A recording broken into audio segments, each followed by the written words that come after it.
नमस्कार, बहुत स्वागत है आपका। खबर रसी जिले में खबरों के साथ मैं हूं रीनू। सबसे पहले देखेंगे इंदौर से बड़ी खबर, जहां पर इंदौर पहुंचे संघ प्रमुख मोहन भागवत। संघ कार्यालय अर्चना पर पुलिस बल तैनात किया गया है।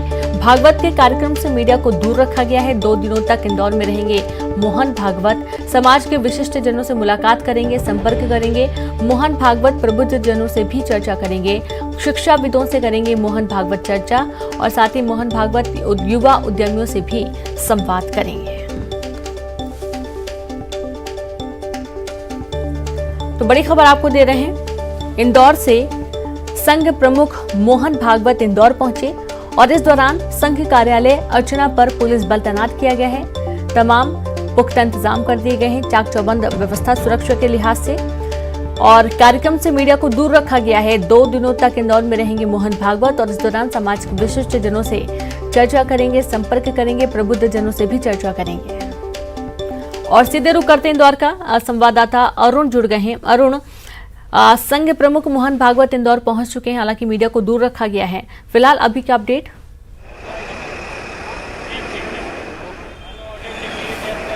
बिल्कुल, देखिए करीब 6:45 बजे संघ प्रमुख मोहन भागवत यहाँ इंदौर पहुंचे हैं और जो ये अर्चना कार्यालय है संघ वहाँ पर वो अभी मौजूद हैं और 10 बजे वो यहाँ से निकलेंगे। एक कार्यकर्ता हैं, स्वयंसेवक हैं, उनके घर वो जाएंगे, उनसे मुलाकात करेंगे। इसके अलावा 2 दिनों तक वो इसी संघ कार्यालय में रहेंगे कोरोना काल की वजह से। हालांकि कोई उनका सार्वजनिक कार्यक्रम नहीं है, ना कोई बड़ी बैठक यहाँ पर की जाएगी, लेकिन वो समाज के प्रबुद्ध जनों से मिलेंगे, जिन्होंने नए स्टार्टअप किए हैं, जो नए उद्यमी हैं, उनसे भी वो मुलाकात करेंगे। और यहाँ पर वो जो सत्ता और संगठन का फीडबैक है वो लेंगे। 2023 और 2024 का चुनाव भी है, उसको लेकर भी यहाँ पर मंथन होगा। हालांकि मालवा में काफी लंबे समय बाद उनका ये दौरा है और इंदौर में वो 2 दिन तक रहकर जो प्रबुद्ध जन है समाज के, जिन्होंने समाज में कुछ विशिष्ट काम किया है, उनसे वो मुलाकात करेंगे। इसके अलावा जो साइन लैंग्वेज एक्सपर्ट हैं मोनिका पुरोहित और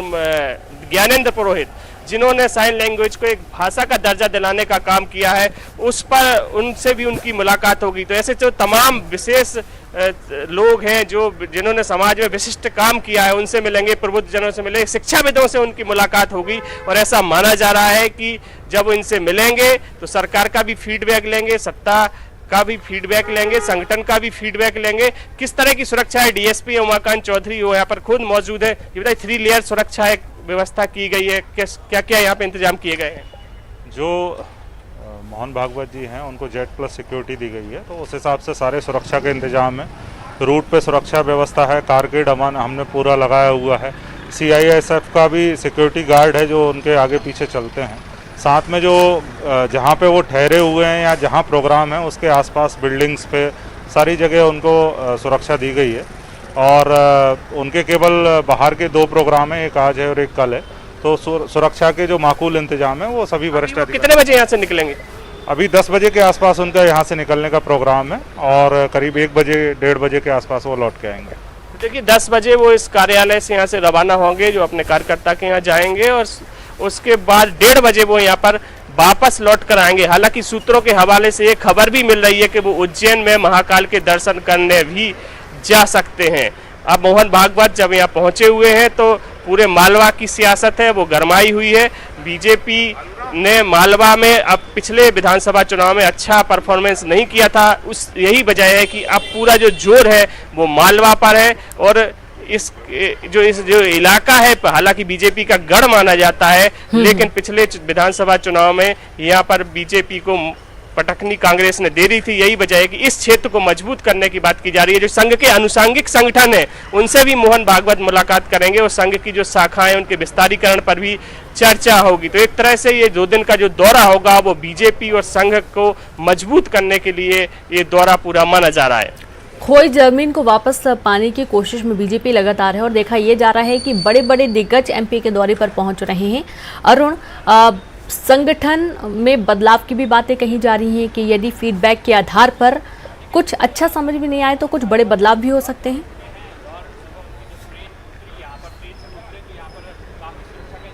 बिल्कुल, देखिए जिस तरह से उत्तराखंड, कर्नाटक और गुजरात में कुछ प्रतिनिधित्व का बदलाव हुआ, नेतृत्व का जिस तरह से परिवर्तन हुआ है। वैसे ही कयास मध्य प्रदेश में हालांकि काफी समय से लगाए जा रहे हैं, लेकिन इसकी पुष्टि किसी ने नहीं की है। कल जब नरेंद्र सिंह तोमर केंद्रीय कृषि मंत्री इंदौर पहुंचे थे तो उनसे भी पूछा गया था कि मध्य प्रदेश में नेतृत्व परिवर्तन होगा, तो उन्होंने कहा इसकी जानकारी उनको नहीं है। तो फिलहाल अभी नेतृत्व परिवर्तन की बातें सिर्फ कयास लगाए जा रहे हैं, और हालांकि कांग्रेस इसको जरूर उठा रही है कि नेतृत्व परिवर्तन मध्य प्रदेश में होगा, लेकिन जो बीजेपी है या संघ की तरफ से ऐसी कोई बात नहीं कही गई है कि मध्य प्रदेश में कोई नेतृत्व परिवर्तन होगा। लेकिन 2023 का विधानसभा चुनाव है, 2024 का लोकसभा चुनाव है, उसको लेकर पार्टी को मजबूत करना है।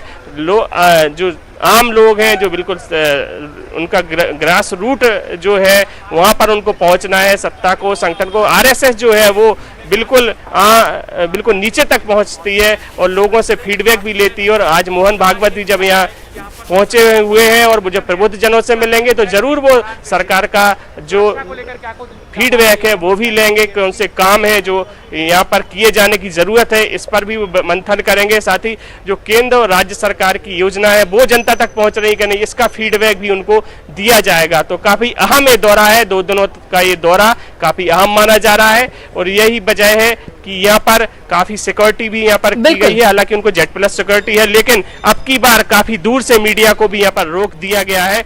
और जो यही बात है कि युवा उद्यमियों से मुलाकात करेंगे, शिक्षाविदों से मुलाकात करेंगे, विशिष्ट जनों से मुलाकात करेंगे, चर्चा करेंगे, और लेकिन यहाँ पर कोई राजनीतिक कोई बड़ा कार्यक्रम नहीं दिखा जा रहा है।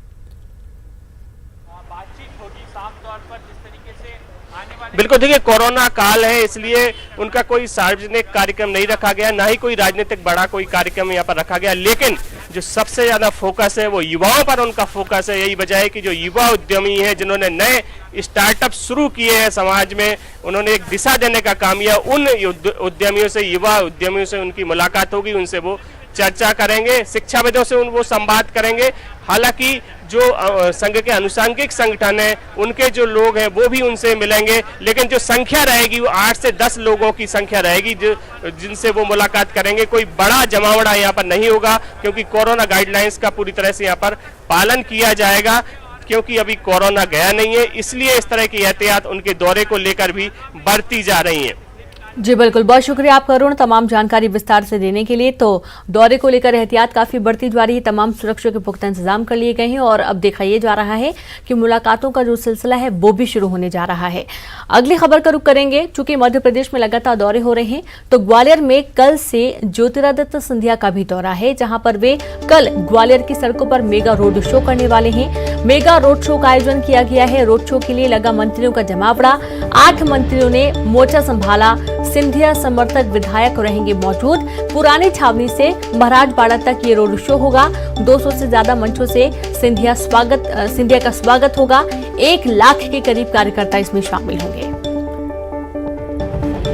तो ज्योतिरादित्य सिंधिया ग्वालियर के दौरे पर, और इस दौरान बड़ा रोड शो करने वाले हैं। मेगा रोड शो में बड़ी संख्या में कार्यकर्ता एकजुट होंगे।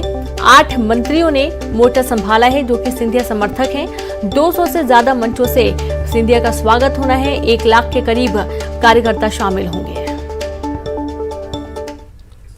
और एक और बड़ी खबर बैतूल से मिल रही है, जहां ट्रक से टकराई बैतूल कोतवाली पुलिस की कार। पांढर पुलिस चौकी प्रभारी विनोद शंकर यादव की मौत हो गई है। 1 एएसआई और 2 आरक्षक गंभीर रूप से घायल हुए हैं। नागपुर से बैतूल आ रही थी पुलिस की टीम, बड़ चिचौली के पास ही हादसे का शिकार हुई। एक मामले की जांच कर लौट रही थी टीम, और बैतूल से पुलिस के वरिष्ठ अधिकारी रवाना हुए।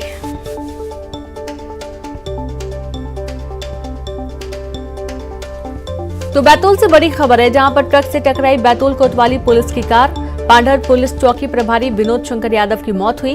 1 एएसआई और 2 आरक्षक गंभीर रूप से घायल हो गए हैं। नागपुर से बैतूल आ रही थी पुलिस की टीम, बड़ी चिचौली के पास हादसे का शिकार। एक मामले की जांच करके वापस टीम लौट रही थी, और इसी दौरान ट्रक से टकरा गई कार, और बैतूल से पुलिस के वरिष्ठ अधिकारी मौके के लिए रवाना हो चुके हैं। और ज्यादा जानकारी के साथ संवाददाता ऋषु नायडू जुड़ गए हैं। ऋषु, ट्रक से टकराई कोतवाली पुलिस की कार, पूरी जानकारी क्या है, कहाँ लापरवाही हुई? जी देखिए, ये जो पुलिस की टीम है ये एक वाहन में नागपुर गए थे एक मामले की इन्वेस्टिगेशन के लिए, और कल रात ये वाहन वहां से निकला था, नागपुर से बैतूल की ओर आ रहा था। छिंदवाड़ा जिले का जो बड़ चिचोली गांव आता है, वहां पर एक खड़े ट्रक में ये कार पुलिस टीम की टकराई है और बताया जा रहा है काफी तेज गति से कार जो है चल रही थी और ये खड़े ट्रक से कार टकराई है। इस दुर्घटना में जो बैतूल के कोतवाली थाना क्षेत्र के अंतर्गत पाढ़र पुलिस चौकी आती है, उसके जो प्रभारी हैं विनोद शंकर यादव, उनकी घटनास्थल पर ही मृत्यु हो गई है। वहीं एक एएस पाढ़र पुलिस चौकी प्रभारी विनोद शंकर यादव, उनके भी शव को गाड़ी को कटर की मदद से काट के उनके शव को बाहर निकाला जा सका। काफी भीषण ये हादसा हुआ है। बैतूल पुलिस की टीम यहाँ से रवाना हुई है। वहीं जो छिंदवाड़ा की जो पुलिस है वो भी वहां मौके पर मौजूद थी और सभी जो घायल हैं उन्हें अस्पताल पहुंचा दिया गया है। जी बिल्कुल, बहुत शुक्रिया आपका तमाम जानकारी के लिए ऋषु। तो जो घायल है उन्हें अस्पताल पहुंचा दिया गया है।